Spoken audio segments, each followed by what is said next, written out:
Okay everyone, so we are back at the frunk of my 996 Turbo X50 and today's job is the battery. We've had this battery now in place for about 5 years. It's on the trickle charger, Defender trickle charger.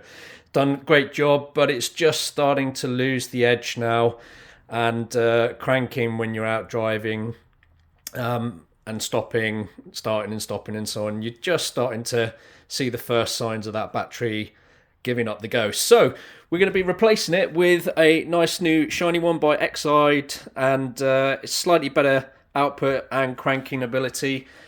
Battery changing on these, very, very simple. It literally is the plus and minus to come off. The only potential issues, like with any cars of the early noughties, is that you might have an alarm system and a mobilizer built in, which I've got just underneath there. So no doubt that will go off as soon as I disconnect the battery, regardless of the car being open or not. So anyway, these batteries tend to last about 5 or so years on the trickle chargers. So yeah, it's had a good innings. So we'll get on and change to the new one.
Right, so that was a pretty simple, straightforward job. You would have heard the alarm go off as I expected.